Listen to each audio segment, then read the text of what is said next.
कार्तिक कृष्ण पक्ष की चतुर्थी को करवा चौथ कहते हैं। इसमें गणेश जी की पूजा करके उन्हें पूजा दान से खुश किया जाता है।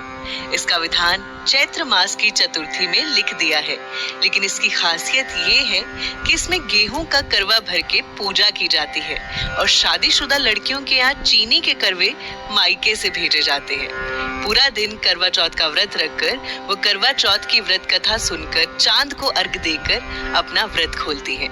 करवा चौथ की व्रत कथा सुनते सुहागिनें अपनी करवा चौथ की थाली सजाती है, तो उस थाली में से आप थोड़े से चावल और थोड़ी सी हरी घास अपनी मुट्ठी में बंद कर लें। तो चलिए दैनिक भास्कर परिवार के साथ शुरू करते हैं करवा चौथ की व्रत कथा। ओम गणेशाय नमः।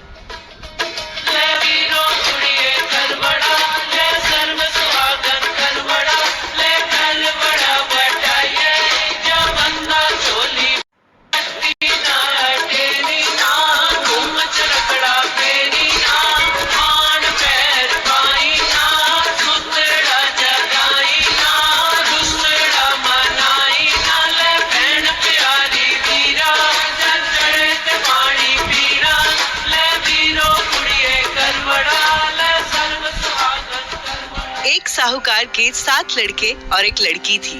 उसका नाम रानी वीरावती था। वीरावती शादी के बाद अपना पहला करवा चौथ मनाने के लिए अपने माता पिता के घर आई। उसने अनुष्ठान का पालन किया और अपने पति के लिए करवा चौथ व्रत रखा, लेकिन वो सारा दिन कढ़ाई व अन्य कामों में लगी रही। उससे उसके पति को सुइयां चुभती रही।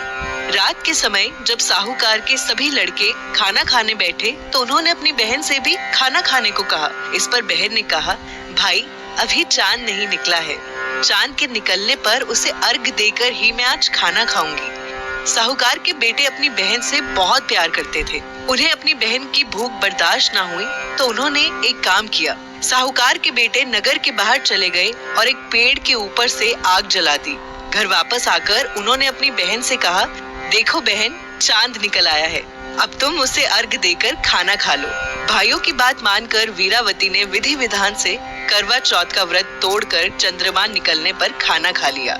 ऐसा करने के कुछ देर बाद वीरावती को जानकारी मिली कि उसके पति बहुत बीमार हैं और मौत के करीब हैं। खबर सुनकर वीरावती सीधा अपने घर गई।